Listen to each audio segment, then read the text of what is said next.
नमस्कार, अपन समाचारमा स्वागत छ। सुरु गरौँ मुख्य समाचारबाट। सप्तरीमा आग लागि 6 घर जलेर नष्ट, 10 लाख बराबरको क्षति। विवाह पञ्चमी पछि जानकी मन्दिरको सरसफाई गरिँदै।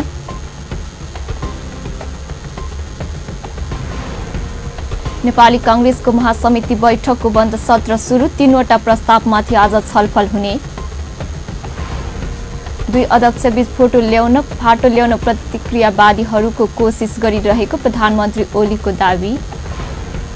र इङ्ग्लिस प्रिमियर लिग अन्तर्गत भएको खेलमा बर्नले हराउँदै टोटनह्यामले तेस्रो स्थान। नुवाकोट धुन्चेश्वर गाउँपालिका 1 घच्याङ डाँडामा शुक्रबार भएको मिनी ट्रक दुर्घटनामा ज्यान गुमाएका मध्ये 18 जनाको आइतबार सामूहिक अन्त्येष्टि गरिँदैछ। दुर्घटनामा ज्यान गुमाएको शव पहिचान गरी शनिबार आफन्तलाई जिम्मा लगाएपछि आज सामूहिक अन्त्येष्टि गर्न लागि धुन्चेश्वर गाउँपालिकाका अध्यक्ष योगेन्द्र सिंह तामाङले जानकारी दिनुभयो। दुर्घटनामा ज्यान गुमाएका रितेश पण्डितको शनिबार नै अन्तिम संस्कार गरिएको र एकजनाको शव काठमाडौँमा रहेकाले बाँकी 18 जनाको बौद्ध परम्परा अनुसार घ्याङ डाँडामा अन्त्येष्टि गर्न लागि तामाङले जानकारी दिनुभयो। अन्तिम संस्कारका लागि गाउँपालिकाले प्रत्येक परिवारलाई 10,000 रुपैयाँ सहयोग गरेको छ। अस्ति नुवाकोटको घ्याङफेदीमा मिनी ट्रक दुर्घटना हुँदा 20 जनाको ज्यान गएको हो। दुर्घटनामा घाइते भएका 15 जनाको काठमाडौँको त्रिवी शिक्षण अस्पतालमा उपचार भइरहेको छ। गाईगोठबाट सल्केको आगो फैलिएर सप्तरीको बादे बसाई नगरपालिका 7 बगबिरा टोलमा शनिबार राति भएको आगलागीमा 6वटा घर जलेर खरानी भएको छ। आगलागीबाट करिब रु 10 लाख बराबरको क्षति भएको प्रारम्भिक अनुमान गरिएको छ। स्थानीयवासीले गोनीदासको गाईगोठमा लामखुट्टे धपाउन बालिएको घुरबाट राति 12 बजेतिर अचानक सल्किएको आगो तत्काल नियन्त्रणको उपाय हुन नसक्दा फैलिएर निजको 2 घरका साथै छिमेकी कारीदासको 2वटा घर, देवेन्द्र दासको 1 घर र जोगेन्द्र दासको घुम्ठी किराना पसल जलेर नष्ट भएको हो। आगो निभाउने क्रममा गेनी दासकी 41 वर्षीय श्रीमती देवकुमारी दास घाइते भएको र उहाँको लाहान स्थित सप्तरीति नरसिंह होममा उपचार भइरहेको इलाका प्रहरी कार्यालय बेदी बसाइनका प्रहरी नायक उपनिरीक्षक प्रदीप सिंहले जानकारी दिनुभयो। आगलागीमा गोनी दशैको गाई भैँसी बाख्रा समेत 8वटा पशु शौचालय जलेर मरेका छन् भने घरमा रहेका अन्नपात, लत्ता, कपडा, फर्निचर लगायत सम्पूर्ण सामान जलेर नष्ट भएको पीडितलाई उद्धृत गर्दै प्रहरी नायक निरीक्षक सिंहले बताउनुभयो। घटनाको खबर पाएपछि पुगेको प्रहरी र स्थानीयवासीको मद्दतले 1 घण्टाको प्रयासपछि आगो नियन्त्रणमा लिएको थियो। विवाह पञ्चमीपछि जानकी मन्दिरको सरसफाई गरिएको छ। असाय परिक्षर मञ्च जनकपुर धामको पहलमा जानकी मन्दिरको सरसफाई गरिएको छ। विवाह पञ्चमी महोत्सवमा जनकपुर धाममा जानकी मन्दिरमा लाखौं दर्शालुहरूको आगमन हुने गरेको छ। मेलापछि मन्दिर परिसरमा देखिएको फोहोर सरसफाई गरिएको मञ्चका संयोजक वैद्यनाथ शाहले बताउनुभयो। सरसफाई कार्यक्रममा जनकपुर धाम उपमहानगरपालिकाका प्रमुख लालकिशोर शाह, नेपाल प्रहरी सहित सरसफाई अभियानी र युवा अगुवाहरूको सहभागिता रहेको थियो। मेला आयोजनामा सम्बन्धित पक्षबाट दर्शनालुहरूको लागि बसोबास र शौचको उचित व्यवस्थापन हुन नसक्दा विवाह पञ्चमी मेलापछि जनकपुरमा फोहोर र दुर्गन्ध बढ्ने गरेको गुनासो छ। यद्यपि विगत केही समयदेखि जनकपुरमा सरसफाई अभियान समेत हुने गरेको छ। नेपाली कांग्रेस महासमिति बैठकको बन्द सत्र बिहानदेखि सुरु भएको छ। बन्द सत्रमा महामन्त्री डाक्टर शशाङ्क कोइरालाले संगठन प्रतिवेदनको सदस्य सीतादेवी यादवले पार्टीको लेखा प्रतिवेदन र सहमहामन्त्री डाक्टर प्रकाश शरण महतले पार्टीको आर्थिक प्रस्ताव पेश गर्नु भएको छ। तीनवटै प्रस्तावमाथि आज छलफल हुनेछ। प्रतिवेदनमा छलफलपछि महासमिति सदस्यले राखेका विचारका आधारमा संशोधन सहित पारित हुने पार्टी प्रवक्ता विश्वप्रकाश शर्माले जानकारी दिनुभयो। विधान संशोधनको मस्यौदामा भने सहमति जुट्न बाँकी रहेको जनाएको छ। सहमतिपछि केन्द्रीय समितिले पारित गरी बैठकमा विधान संशोधन प्रस्ताव पेश गरिने जनाएको छ। बैठकमा 77 जिल्ला र विदेश स्थित जनसम्पर्क समिति गरी 1700 भन्दा बढी प्रतिनिधि एवं पर्यवेक्षकको सहभागी छ। बैठक पुस 3 गते समापन हुने जनाएको छ।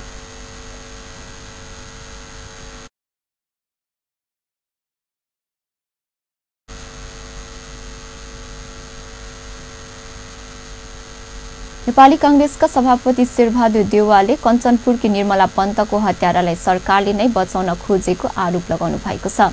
शनिबारदेखि राजधानी काठमाडौँमा सुरु महासमिति बैठकको उद्घाटन सत्रलाई सम्बोधन गर्दै उहाँले शान्ति सुरक्षा कायम गराउन नसकेको सरकार स्वयं निर्मला पन्तको हत्यारा बचाउन लागि परेको दाबी गर्नुभएको हो।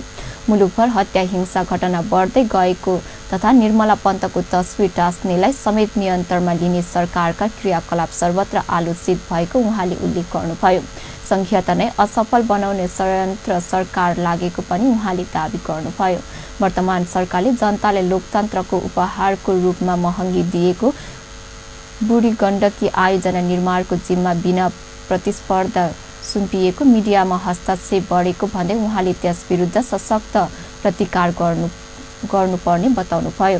महासमिति बैठकबाट पार्टीले एकताबद्ध र संगठित भई बलियो प्रतिपक्षीको रूपमा मुलुकभर सरकारका क्रियाकलाप विरुद्ध आवाज बुलन्द पार्नु पर्नेमा पनि उहाँले जोड दिनुभयो।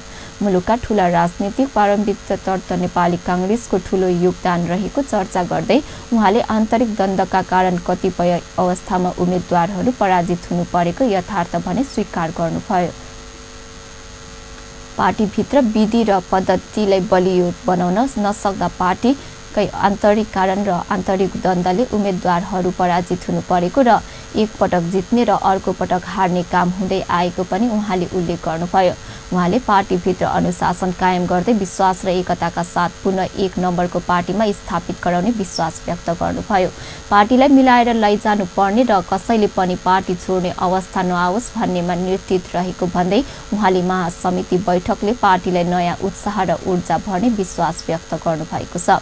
नेपाली कांग्रेसको महासमिति बैठकको बन्द सत्र सुरु 3वटा प्रस्तावमाथि आज छलफल हुनेछ। प्रधानमन्त्री एवं नेपाल कम्युनिस्ट पार्टी नेकपाका अध्यक्ष केपी शर्मा ओलीले दुई अध्यक्षबीच फाटो ल्याउन प्रतिक्रियावादीहरूले कोसिस गरिरहेको दाबी गर्नुभएको छ। प्रधानमन्त्री ओलीले दुई अध्यक्षबीचको एकतालाई तोड्न जति प्रयास गरे पनि सफल नहुने पनि स्पष्ट पार्नुभयो। देशलाई समृद्ध बनाउन गरिएको दुई अध्यक्षबीचको एकता कसैले पनि तोड्न नसक्ने प्रधानमन्त्री ओलीको भनाइ थियो। प्रधानमन्त्री ओलीले असभ्य ढङ्गले प्रस्तुत हुने बुद्धिजीवीहरूलाई आफूले सचेत गराउँदा पनि त्यसलाई अन्यथा प्रचार गरिएको भन्दै आपत्ति पनि जनाउनुभयो। तत्कालीन एमाले र माओवादी केन्द्रका कानुन व्यवसायीहरूको संगठनलाई एकीकरण गर्न आइतबार पार्टी केन्द्रीय कार्यालय धुम्बाराहीमा आयोजित कार्यक्रममा बोल्दै उहाँले मुलुक बनाउने संकल्पका साथ भएको दुई अध्यक्ष बीचको एकता विश्वमै नमुना एकता भएको उल्लेख पनि गर्नुभयो। छेउमै रहेका अर्का अध्यक्ष पुष्पकमल दाहाल प्रति फर्कँदै प्रधानमन्त्री ओलीले संविधानमा मिल्ने भएको भए दुईजना नै प्रधानमन्त्री हुने भन्दै ठट्टा पनि गर्नुभयो। दुनियाँभरिका बुर्जुवाहरूलाई भन्न चाहन्छु, मिलेर अध्यक्षता चलाउन सक्छौ कसैले दुईटाले? यो देखेर आश्चर्यचकित भएका छन्। यहाँ लडाईँ झगडा केही लाउन सकिन्छ कि? यहाँ फेसु ठोक्न सकिन्छ कि? यी कुर्सी अलिक परपर सार्न सकिन्छ कि? प्रयास तो म भनिदिन चाहन्छु, नेपालमा अचम्म हुन्छ। दुईटा अध्यक्षको अभ्यास हेर्नुहोस् कसरी अगाडि बढ्छ। संविधानले मिल्दैन, नत्र दुईटा प्रधानमन्त्री पनि हुन पर्दैन।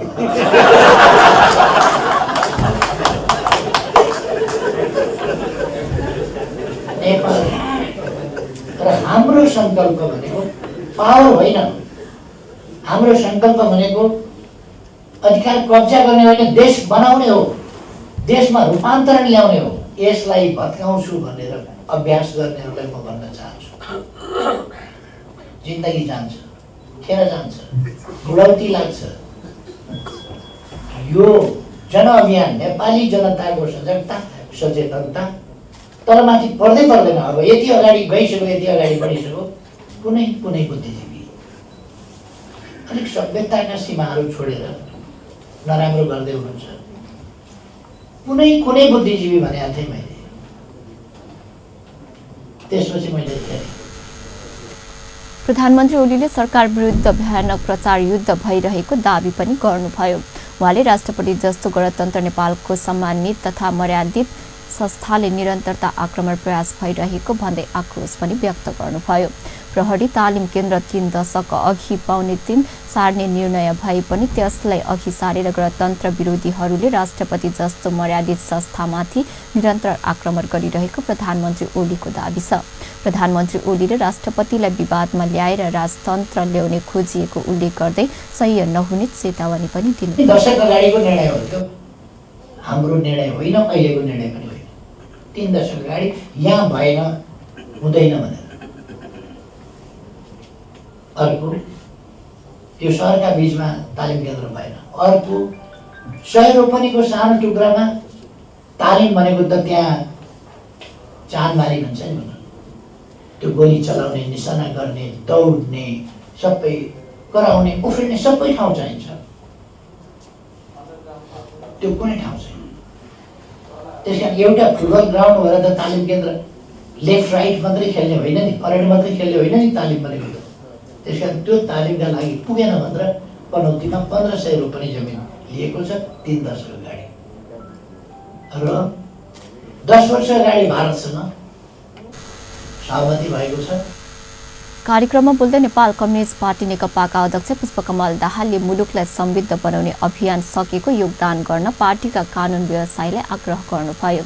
उहाँले कार्यपालिका, न्यायपालिका र व्यवस्थापिका बीच हुने अपुगलाई पूर्णता दिन पार्टीका कानुन व्यवसायीहरूले महत्त्वपूर्ण भूमिका निर्वाह गर्न सक्ने विश्वास पनि व्यक्त गर्नुभयो।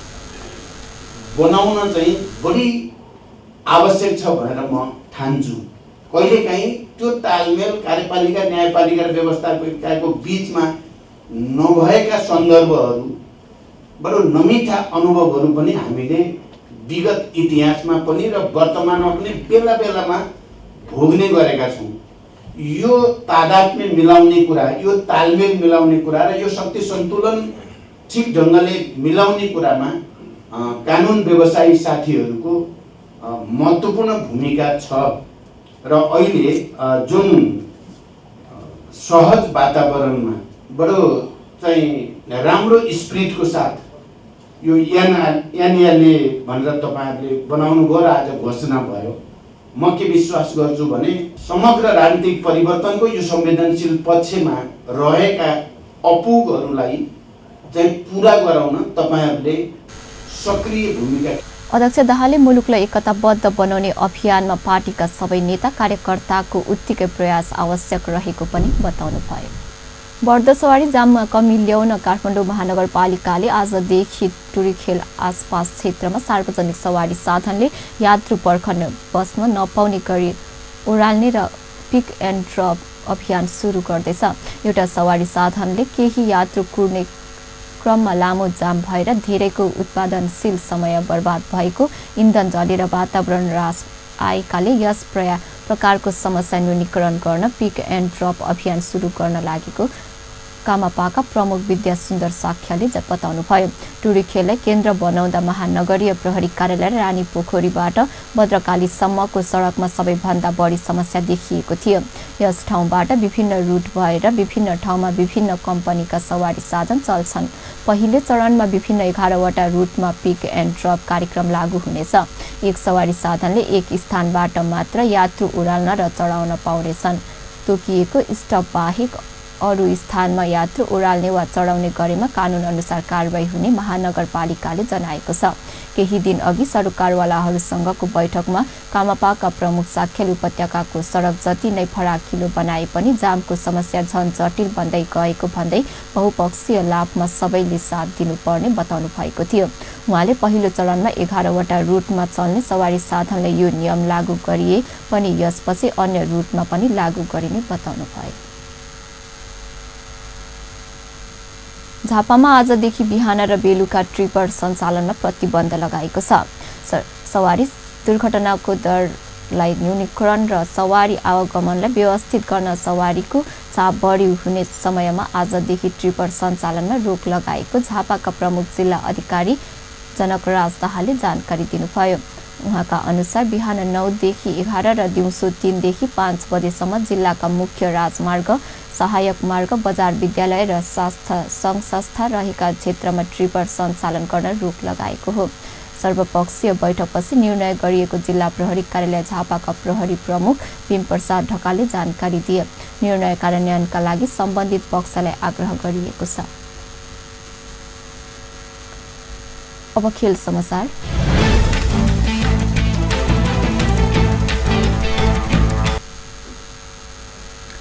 इङ्ग्लिस प्रिमियर लिग अन्तर्गत शनिबार राति भएको खेलमा बर्नलले हराउँदै टोटनह्यामले तेस्रो स्थान परक बलियो बनाएको छ।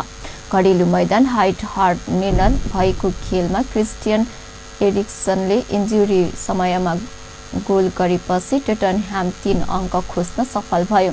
नियमित 90 मिनेटमा गोल गर्न नसकेकी टोटनह्याम अङ्क बार्ने सङ्घारमा पुगेको बेला ह्यारी केनले पासमा एरिक्सनले गोल गर्दै टोटनह्यामलाई जित दिलाए। जितसँगै टोटनह्यामलाई तालिका 39 अङ्क जोड्दै तेस्रो स्थान कायम छ। उसले चौथो स्थानको चेल्सीलाई 5 अङ्कले पछि छोडेको छ। यद्यपि चेल्सीको 1 खेल कम खेलेको छ। शीर्ष स्थानको क्याम्चेस्टर सिटी 44 अङ्क हुँदा लिभरपुलले भने 42 अङ्क छ। प्रिमियर लिग अन्तर्गत शनिबार राति भएको अन्य खेलमा क्रिस्टियन प्यालेसले टेस्टर सिटीलाई 1-0 ले हरायो भने न्युक्यासल युनाइटेडले हाडर्सफिल्डलाई 1-0 ले नै पराजित गर्यो।